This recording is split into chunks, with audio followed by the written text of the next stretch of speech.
ঘরে বসেই আপনি আপনার রুহানি হাজিরা করে নিতে পারবেন ইনশাআল্লাহ। কারো কাছে হাজিরা করাতে হবে না এবং কাউকে আপনি টাকা পয়সাও দিতে হবে না। বিনামূল্যে ঘরে বসে আপনার নিজের রুহানি হাজিরা আপনি করতে পারবেন। আপনার ঘরের প্রত্যেকের রুহানি হাজিরা প্রত্যেকেই করতে পারে, যদি ছোট বাচ্চা হয় তার হাজিরা আপনি নিজে করতে পারবেন। وَنُنَزِّلُ مِنَ الْقُرْآنِ مَا هُوَ شِفَاءٌ وَرَحْمَةٌ لِّلْمُؤْمِنِينَ وَلَا يَزِيدُ الظَّالِمِينَ إِلَّا خَسَارًا। আমি পদ্ধতি শিখিয়ে দিচ্ছি এবং প্রথমেই বলে নেই, এই কাজ করার সময় ইচ্ছাকৃতভাবে ভয় পাওয়ার চেষ্টা করবেন না। মনে সাহস রাখবেন এবং আল্লাহর উপরে ভরসা রাখবেন। একটা রুমের মধ্যে বসতে হবে এবং যিনি নিজের জন্য হাজিরা করবেন তিনি অবশ্যই পবিত্র থাকতে হবে। নারী হন পুরুষ হন, পবিত্রতা অবশ্যই জরুরি এবং অজু করে নিতে হবে। কিবলামুখী হয়ে একটি চেয়ারে বসবেন, সামনে টেবিলের মধ্যে একটি গ্লাসের মধ্যে এক গ্লাস খাবার পানি রাখবেন, যে পানি খাওয়া যায় ওই পানিটি রাখবেন। এবং যে রুমে বসবেন ওই রুমে অন্য কোনো ধরনের বাতি ব্যবহার করবেন না। বিশেষ করে এই কাজটি রাত্রে করবেন, এশার নামাজের পরে। ফজরের পূর্ব পর্যন্ত যে কোনো সময় করতে পারেন। এশার নামাজ শেষ হওয়ার পর থেকে এই কাজ করার অনুমতি আছে, এর আগে কাজটা করবেন না। তো যে রুমে বসবেন সেই রুমের টেবিলের উপরে একটি মোমবাতি জ্বালিয়ে দিবেন।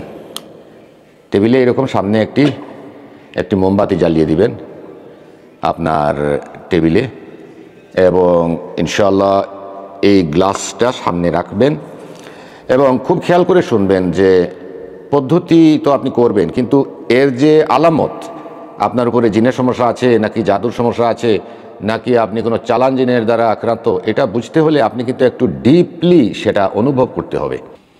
এটার জন্য এক্সপেরিয়েন্সের প্রয়োজন আছে। তারপরে আমি শিখিয়ে দিচ্ছি, আপনি একবার না হয় 100 বার করেন, কোনো সমস্যা নেই। এই হাজিরাগুলো বারবার করতে পারবেন। আমার কাছে যে রুহানি হাজিরা করানো হয় সেটা ভিন্ন, সম্পূর্ণ ভিন্ন এবং সেটা আমার আধ্যাত্মিক বিষয়। সেটার পেছনে খরচ করে কাজ করতে হয়, সেটার জন্য এই ধরনের অনেক হাই কোয়ালিটি জিনিস ব্যবহার করতে হয়, ওগুলো পুড়াতে হয়, আপনার চেহারা আমি দেখতে হয়, নাম জানতে হয়, তারপরে আমার দোয়া তাসবিহ আছে ওইগুলো করে ওইগুলো পুড়িয়ে আমি সেখান থেকে আলাদা হাজিরা পাই, সেটা আলাদা বিষয়। সেটা একবার করলে আমার কাছে 40 দিনের ভিতরে আর করা যাবে না, করলে রোগীর ক্ষতি হবে। কিন্তু এই ধরনের হাজিরা অবশ্য আপনি বারবার করে চেক করে আপনি শিওর হতে পারেন। কমপক্ষে 3 বার বা 7 বার করে নেওয়া ভালো এবং প্রত্যেক দিন একবার করা, এইভাবে 3 দিন বা 7 দিন করবেন। একই দিনে বারবার করাটা আসলে হয়তো বা ঠিক হবে না। আমি আবারও বলে দিচ্ছি যে আপনি মহিলা হলে পুরুষ হলে অবশ্যই আপনি নীরবে একটা রুমে বসবেন। আশেপাশে যেন কোলাহল না থাকে, নীরবতা থাকে, কোনো বাচ্চা কাচ্চার কান্নাকাটি বা এগুলো যেন না থাকে, নীরবভাবে আপনি বসতে পারেন। আর কখনোই ভয় পাবেন না। অনেকে মনে করতে পারেন যে একটা ভয়ের বিষয় মামা বলে দিচ্ছে, না, ভয়ের কিছু না। এটা কোরআনিক জিনিস, আল্লাহ সুবহানাহু ওয়া তাআলার কোরআনের বিষয় আর আপনি অনুভব করার বিষয়। আপনি তো অবশ্যই আপনার নিজের টেস্টটা নিজে করা শিখতে হবে। ইউটিউবে হাজার হাজার এরকমের টেস্টের ভিডিও পাবেন, কিন্তু এগুলো অথেন্টিক না, সঠিক না। এটা হলো সঠিক। তো আমি শিখিয়ে দিচ্ছি। এইভাবে পানির গ্লাস রাখবেন, কিবলামুখী বসবেন, সামনে মোমবাতি জ্বালাবেন। এই রুমে আর কোনো আলো যেন না থাকে। যদিও আমার এখানে আপনারা লাইট দেখতেছেন, কারণ আমি ভিডিও তৈরি করছি এবং আপনাদেরকে দেখাচ্ছি, এই জন্য আমি বললাম। আমি তো এখন হাজিরা করছি না। তো আপনার সামনে গ্লাসে পানি রাখবেন এবং আপনি অজু অবস্থায় থাকবেন। আপনার ডান হাতের এই ছোট আঙ্গুলটি, কনিষ্ঠ আঙ্গুলটি এইভাবে পানির মধ্যে অর্ধেক ডুবিয়ে দিবেন। এই যে 2টা রেখা আছে, দ্বিতীয় রেখা পর্যন্ত ঢুকাবেন, এইভাবে ঢুকিয়ে রাখবেন, পানির মধ্যে ঢুকিয়ে রাখবেন। এর আগে আপনার হাত ভালো করে পরিষ্কার করে নেবেন, যেন হাতের মধ্যে কোনো ঘাম বা কোনো ময়লা বা কিছু না থাকে, খুব সাবধান, এবং মুছে নেবেন টিস্যু দিয়ে। তারপরে এইভাবে ঢুকিয়ে রাখবেন। ঢুকানোর পরে আপনি চোখ বন্ধ করবেন এবং পাঠ করবেন, আউযু বিল্লাহি মিনাশ শাইতানির রাজীম, বিসমিল্লাহির রহমানির রহিম, ওয়া হুয়াল্লাহু ফিস সামাওয়াতি ওয়া ফিল আরদ ইয়ালামু সিররাকুম ওয়া জাহরাকুম ওয়া ইয়ালামু মা তাকসিবুন। এটা সূরা আনআমের 3 নম্বর আয়াত। ওয়া হুয়াল্লাহু ফিস সামাওয়াতি ওয়া ফিল আরদ ইয়ালামু সিররাকুম ওয়া জাহরাকুম ওয়া ইয়ালামু মা তাকসিবুন।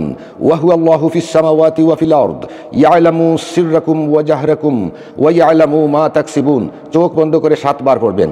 একবার আউযু বিল্লাহি মিনাশ শাইতানির রাজীম, বিসমিল্লাহির রহমানির রহিম পড়ে নেওয়ার পরে একাধারে 7 বার এই আয়াত পাঠ করবেন, ওয়া হুয়াল্লাহু ফিস সামাওয়াতি ওয়া ফিল আরদি ইয়ালামু সিররাকুম ওয়া জাহরাকুম ওয়া ইয়ালামু মা তাকসিবুন।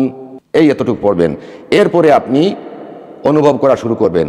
আপনার হার্টবিটটা খেয়াল করবেন, আপনার হার্টবিটটা কি একটু বাড়ছে, আপনার হৃদস্পন্দনটা কি একটু বাড়ছে। আপনি যদি মনে করেন যে আপনার হৃদস্পন্দন একটু বেড়ে চলেছে, হার্টটা একটু জোরে জোরে মারছে, ধুক ধুক ধুক ধুক করে ভয়ের মতো করে মারতেছে, এইরকম যদি আপনি মনে করেন, তাহলে আলহামদুলিল্লাহ আপনার মধ্যে কোনো জিনের সমস্যা নেই, কোনো জিনের সমস্যা নেই। কারণ জিন প্রথমত ধরা না দেওয়ার জন্য সে এই টেস্টে কোনো হৃদস্পন্দন বাড়াবে না, যেভাবে হৃদস্পন্দন আছে ওইভাবে থাকবে।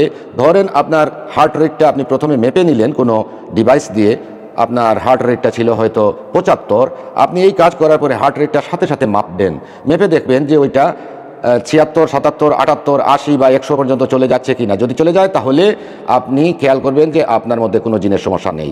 আর যদি দেখেন যে 75-এর মধ্যে আছে, বরং আরও কিছুটা কমছে, বা 76 বা 75-এর মধ্যেই এটা আছে, তাহলে আপনি 100% বুঝে যাবেন আপনার মধ্যে জিনের সমস্যা আছে, জিন যেটা ওইটার সমস্যা আছে, এই জিনের আসর আছে আপনার মধ্যে। কারণ আপনি আল্লাহর কোরআনের এত বড় শক্তিশালী আয়াত পাঠ করার পরেও আপনার হার্ট রেট সে বাড়ায়নি, তার মানে হচ্ছে সে বিদ্যমান। একটু উল্টাভাবে তার অ্যাকশনটা বোঝা যায়। এটা গেল আপনি যখন আঙ্গুল দিয়ে সেটা পরীক্ষা করবেন, ডান হাতের এই আঙ্গুল দিয়ে একবারই করবেন 7 বার পড়ার সময়। তারপরে আপনার যে কাজ হচ্ছে, এখন এই পানিটা আপনি বিসমিল্লাহ বলে চোখ বন্ধ করে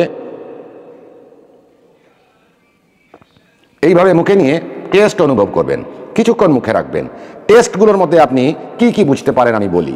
যদি আপনি পানির মধ্যে তেতো স্বাদ, তিতা তিতা তিতা লাগে এরকম মনে হয়, অথবা একটু মিষ্টি মিষ্টি ভাব লাগে, যেমন 1-2 দানা চিনি কেউ দিয়ে দিছে এরকমের ভাব লাগে, তাহলে আপনি মনে করবেন যে আপনার শরীরে জাদু আছে। যদি তার টেস্টটা তেতো অথবা মিষ্টি, তিতা অথবা মিঠা, এই দুইটার মধ্যে যে কোনোটা হয়, তাহলে বুঝবেন আপনার মধ্যে ব্ল্যাক ম্যাজিকের সমস্যা আছে। এবং আপনি আগে থেকে ক্লিয়ার থাকবেন যেন আপনার হাতে কোনো তিতা জিনিস বা মিষ্টি জিনিস লাগানো না থাকে, নইলে তো ওইটার টেস্ট এখানে চলে আসবে। একেবারে ফুললি আপনি ক্লিনড হয়ে আপনার আঙ্গুলটা এখানে ঢুকাবেন, যেন আপনার আঙ্গুল থেকে কোনো ধরনের টেস্ট এখানে ট্রান্সফার না হয়। খুব সাবধান। যদি তিতা অথবা মিষ্টি হয় তাহলে জাদু আছে, আর যদি লবণাক্ত হয়, একটু লবণাক্ত লবণাক্ত ভাব হয়, তাহলে বুঝবেন আপনার মধ্যে কোনো জাদু নেই। দেখুন আল্লাহ পাকের চিকিৎসার কি সুন্দর ফর্মুলা। একটু লবণাক্ত হইলে আপনি বুঝবেন জাদু নেই, কারণ লবণাক্ত হইলে জাদু আছে যদি বুঝতেন, তাহলে আপনারই মনের মধ্যে আসতো যে আমার শরীরের ঘাম মনে হয় লবণাক্ত মিক্স হয়ে এখানে একটু লবণাক্ত হয়েছে, এই জন্য আমি জাদু মনে করব কেন। আপনি হয়তো অবিশ্বাস আনতেন। এই জন্য এই ধরনের তদবিরে এটা নিষেধ করে দেওয়া হয়েছে, লবণাক্ত হইলে জাদু নেই। আর যদি এই পানিটি আপনার মুখে নিয়ে টেস্ট করার সময় কোনো ধরনের স্বাদ পরিবর্তন অনুভব না করেন, মিষ্টিও না, তেতোও না, লবণাক্তও না, এক কথায় পরিষ্কার খাবার পানি, মিনারেল ওয়াটার পান করার সময় যেরকম স্বাদবিহীন থাকে, ওই রকম যদি আপনি মনে করেন, তাহলে আপনি বুঝে যাবেন যে আপনার শরীরে চালান করা জিনের মাধ্যমে জাদু রয়েছে। এর কারণ হচ্ছে আপনি তো আঙ্গুল ঢুকিয়েছেন, একটা দানা হইলেও আপনার শরীর থেকে সোডিয়াম পানিতে মিক্স হয়েছে, এবং সে লবণাক্ত হওয়ার কথা কিন্তু হয়নি। চিন্তা করছেন? অত্যন্ত ক্রিটিক্যাল টেস্ট। এই টেস্টের মাধ্যমে অনেক মুদাব্বির যারা রুহানি চিকিৎসা করে থাকেন বা হাজিরা টাজিরা করে থাকেন, তারাও কিন্তু এই ধরনের প্রক্রিয়া অবলম্বন করেন, যারা হক্কানি।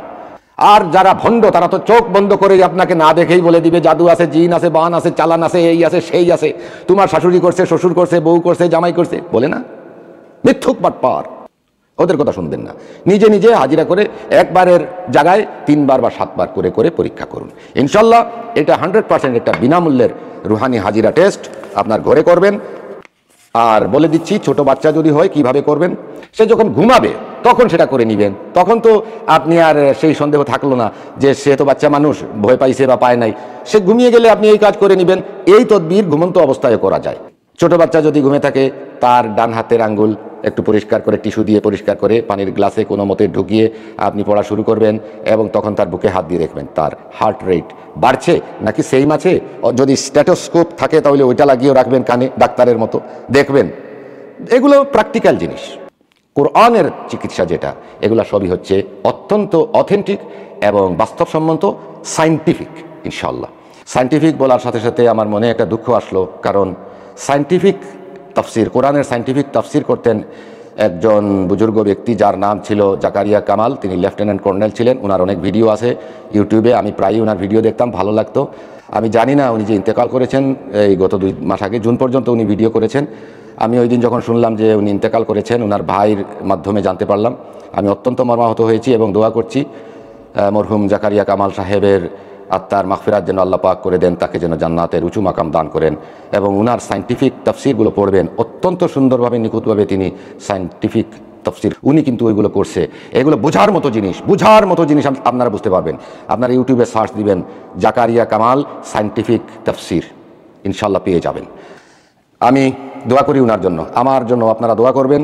কার হায়াত কতদিন আল্লাহ রাখছেন, মানুষের উপকার করে যেতে পারলে সেটা মানুষের অন্তরে থাকবে, খেয়াল থাকবে। সবাই ভালো থাকুন, সুস্থ থাকুন। আল্লাহ হাফিজ।